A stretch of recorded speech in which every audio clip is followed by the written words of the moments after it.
Alrighty, we're live. Live? Yep. Cool. Alrighty, what's up, guys? We're here today with my first sales manager ever. Honestly, my only sales manager ever in high ticket sales. Guy honestly taught me most of pretty much everything that I know in the space. So gonna ask him some questions for you guys here today on this kind of like Florida vlog, Miami vlog, and yeah, just give you guys some sauce. So I'll let my guy Ryan introduce himself really quickly, and then we'll jump into some questions for you guys. But what's up, ladies and gentlemen watching? My name's Ryan. Been in the high ticket sales space for about 4 years now, give or take. Started as a closer, moved my way up the ladder into management. I've closed a little over 1.5 million as a closer, and probably I think almost 30 million counting now in revenue. Wow. As a manager, CRO, VP kind of gig, but yeah, man. Joe was my, you were one of my first guys. Yeah. You're one of the first guys that we worked with and brought on and really saw you go from setter to setter head to closer to sales manager too. Now you got your own thing going on. Yeah. It's great. Yeah, we had some good times. Probably my most fun point in the industry was setter head, and you were like the entire sales manager, and we had that combo going. Oh yeah. Nothing beat that. So, dude, obviously, like, you've been in this space for a really long time, and not a lot of people can say like they've managed even $30 million in info within 3 and 4 years. Right. What is that like, handling that much volume? Without saying too much, like, obviously, like, we're probably talking, if you guys just do the math, some $1 million months without going too in depth of anything.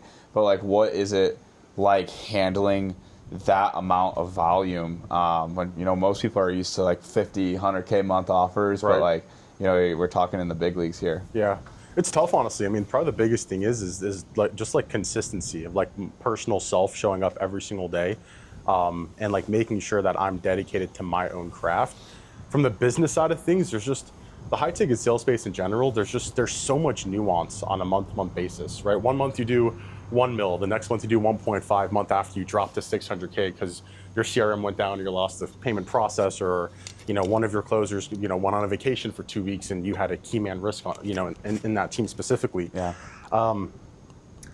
Yeah, I would say one would be your own personal consistency of showing up every single day. Yeah. And two, making sure that one, you find the right talent and then retain the right talent. Yeah. Yeah. 100%.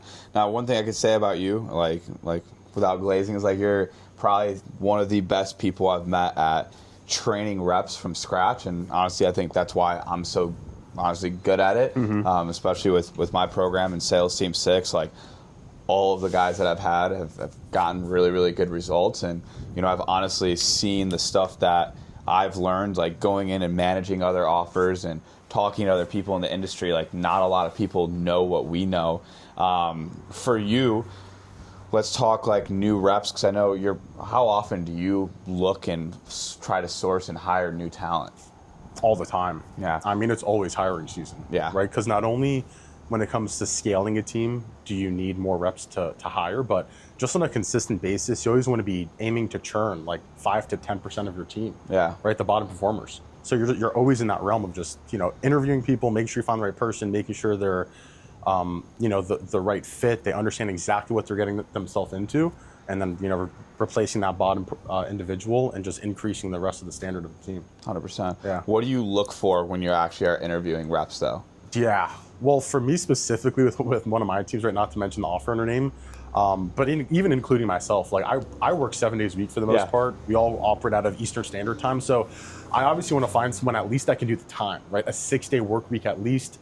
I mean, they have no distractions in life. They're not in school. They haven't just had a newborn child, as bad as that sounds. But yeah, I mean, look, if I could hire one person that could work 60 hours a week that doesn't have a skill set versus someone that has a great skill set but can only work 30 hours a week, I'm going the 60-hour guy every day and just 100%, training him. 100%. I think, honestly, that's got to be the hardest part of my job, is finding not even talent. Like, I think right now the bar for high-ticket sales, to actually make money in high-ticket sales, I think the bar is set really fucking low right now. Like, really low. Like, it has never been harder to find, like, halfway competent people that want to actually work. I think it's honestly like a lot of people that are selling some type of high ticket sales program that try to make it come off as a get rich quick thing, and it's not like super full time. And Yeah. you know, I've known a lot of reps that have went from part time into full time reps, and it just takes a lot more time to get 100%. ramped up. But the bar is just is set so fucking low right now. The bar's set low with everything, man. Yeah, Everything you do in life, all you got to do is fucking show up, compete, and work be hard. disciplined, work hard. Like, you'd be amazed how much success you'll see if you actually just shut the fuck up and just went to work. And just work. Just 100%. once, just one day. Just Yeah. one day go to work. Like, Yeah. you'd be shocked that you could actually make money that same day. Yeah, 100%. So for you, like I teach, I coach and train a lot of just like appointment setters is usually the main focus.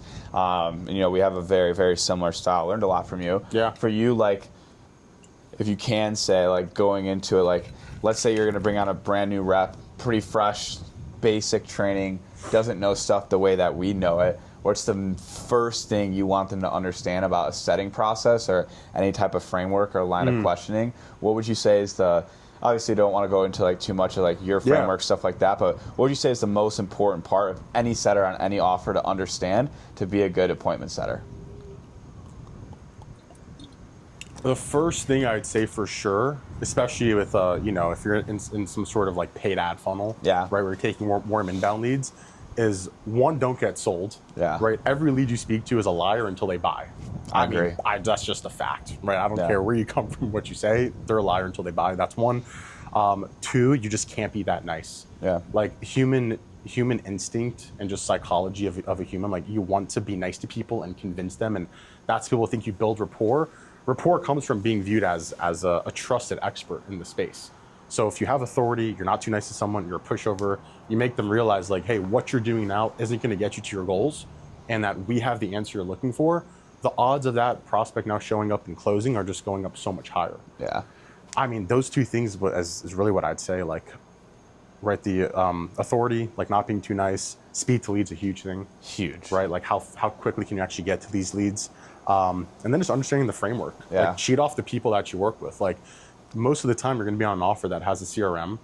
Go look at some sort of leaderboard or ask your manager who's the number one performer on the team, and just go listen to his calls. Instantly. Go listen to 30 of them. Yeah. Like, That's what I tell all of my new reps is find whoever is the best. Like, Yeah. in any interview process, tell all my reps. yeah, ask the sales. all you guys watching this right now, I know for sure that you've listened to some sort of rap song or something where you know it bar for bar.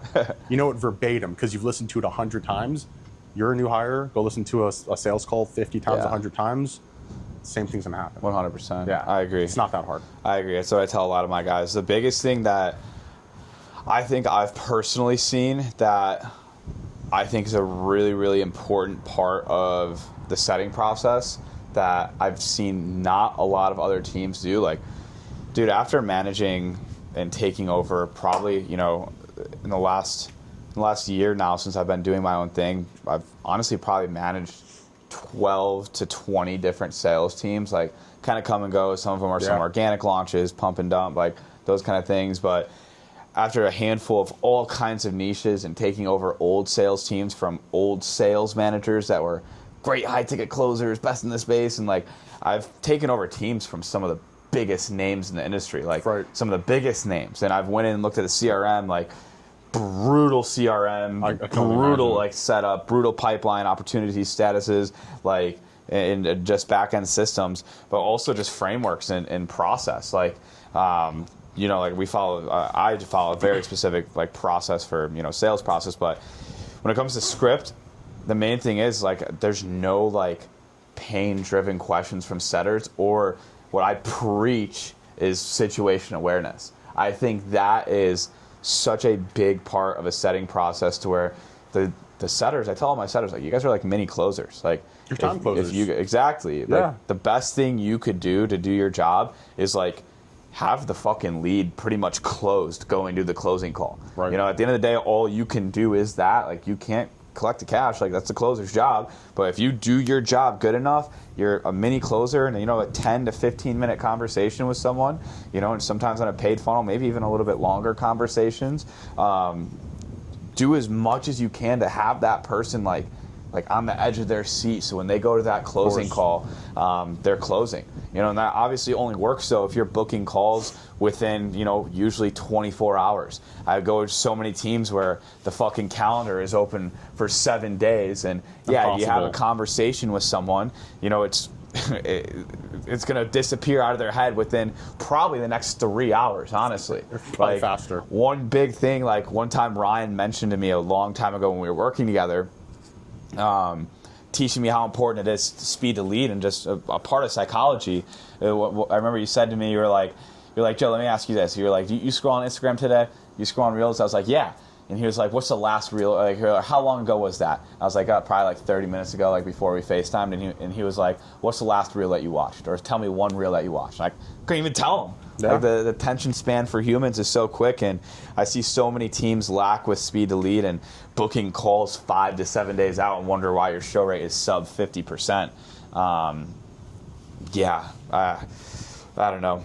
But yeah, so other than that, I'm curious, what's the biggest team like you've managed before, like amount of reps at one time?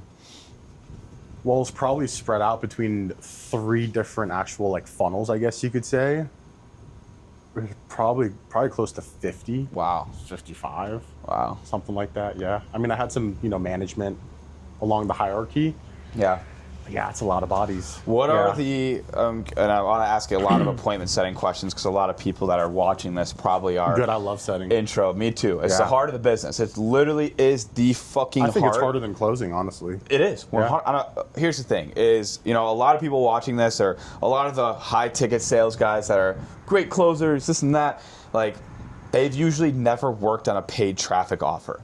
Like, I promise you, anyone that's, you know, when TJR first came out, their bread scales first launched their info product, I could have put my grandma on a fucking Zoom call and she's collecting cash. Yeah, she's piffs, like I would say honestly, probably 80%, if not more, reps in the high ticket sales space have never been a high performing rep on a fully paid funnel. Yeah. And it's hard. Super hard. Appointment setting is fucking hard. Setting's just harder, one, because there's just so much more volume of it. Like, you just speak to so many more different kinds of leads. Yeah. Is one.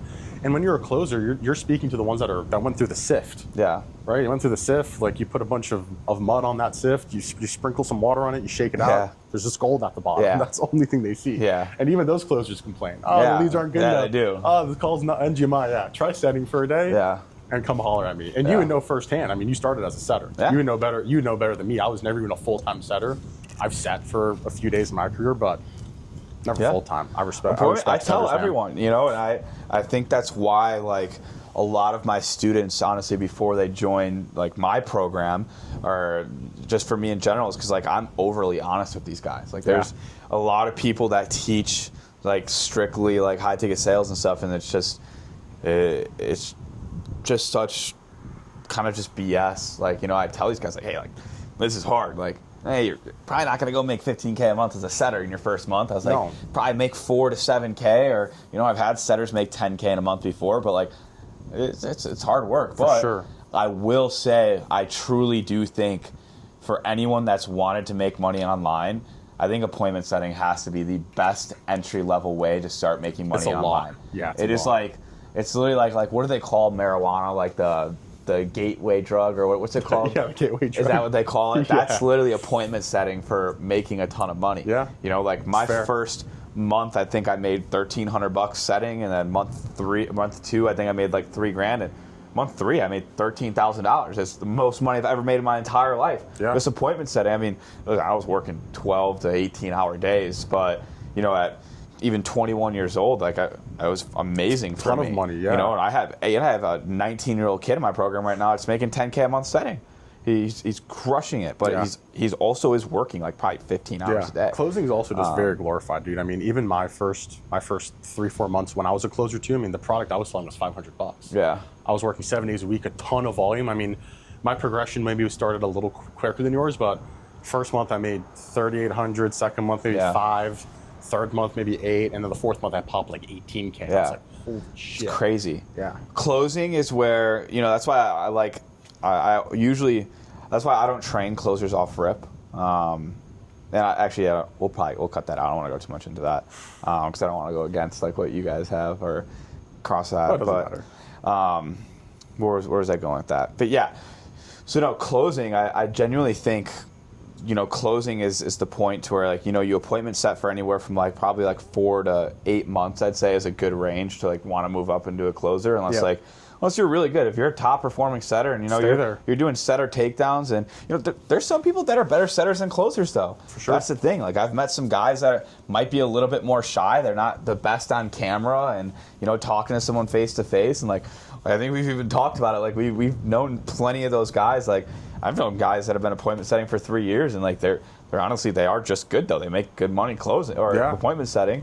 But I think everyone's goal should ultimately be to like obviously keep pushing yourself and move into that closing role. I think once you're a closer, you unlock a different level of freedom. Like making 10 even. Making 6 to 10K a month as an appointment setter is phenomenal money as an appointment setter.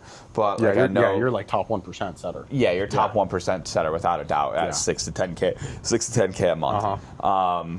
But you are if you're earning that much, I know you're working like a dog. Yeah, you're working like a dog. Sure. But obviously you have that ascension path. You work like a dog anyway. Yeah, 100%. You have that ascension path in the closing though. I think closing is where like you really get a taste of like what it feels like to be like that dude. For sure. Like you get a good. You bring the money home, man. You get a good taste. Like that's where like you can make 2, 3, 4K in a day. You get all the glory. In a day, and you kind of pick your own schedule a little bit more. Like you can kind of take a little bit more blockers in your calendar when you want to. You want to go to a dinner, or you can travel a little bit more. You have a little bit more. But that's only after you start putting up numbers. Without a doubt. Yeah. If you're on you're on an offer and you pass that 750K mark-ish, give or take, you've put up some 6-figure months. Yeah. Management will start being like, 100%. I'll let you get dinner. You want to go to the gym? Fine. You can go to the gym middle of the day. Like it's you want to keep that talent, but yeah, if you're after a year or so of actually straight closing, like you get to a point though to like usually like after that year or so and you're on the same team, and that's the thing though is a lot of people like I can't say the same for a lot of other people. Like I know you, like myself, like as a sales rep, I've only worked. I did not offer hop. I didn't jump around. I didn't jump from organic offer to organic offer. I was on one offer. It was a paid traffic offer. It was one of the hardest offers to set or close on in the industry at the time. But the sales team was the most disgusting sales team probably in the space, and like. Everything was dialed. Like the really company good. We were with, or I was with, without like going into too much detail. Like it was probably one of the most dialed companies in the info space at the time. I think between back end systems, tracking, sales team, marketing. I mean, everything was a special team. Yeah, to a fucking T. Yeah. And it's cool. I'm really I'm grateful I was a part of that, because that right there, like I know for a fact, like. There are not a lot of people that can like say or like even comprehend like what a team like that operates. Dude, in 10 years they're gonna make a fucking Netflix series about what happened. Probably we're gonna look back and be like, damn, that was us doing seriously. That. Like, it reminds me of like I don't remember the year exactly, maybe 1970 something. Maybe the Dolphins team, right? They went that perfect record. It was like that. Like just everything came together. A lot of really good hires. Just a lot of good people we were working with.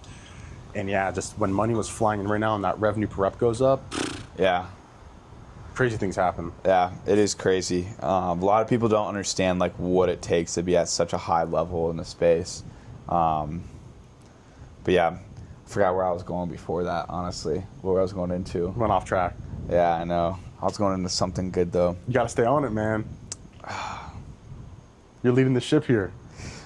Yeah, but like I was saying, like I can't speak for a lot of people, but like I was on a straight up paid traffic offer, like we were just talking about, and like that put my skill set so far past like so many people that I've came across and know, and like and just learned so much by being a pretty like probably like I wasn't the number one rep on the team, like I'll be completely honest, but like I was probably like within the top 5 at least. Always. Within the entire team. But yeah, anyways, closing is where you get to like a year of closing, and usually you learn it well enough and you get good enough to where you can take a little bit less calls and you can collect a little bit more cash and you can still be the number one, number two performer and you can get away with a little bit more. But like even when I first started closing, like you remember, like you were my sales manager, like I was taking calls at, I was hybrid setting and taking calls at 3, 4, 5, and 6 a.m. I was taking them with you, man. Yeah.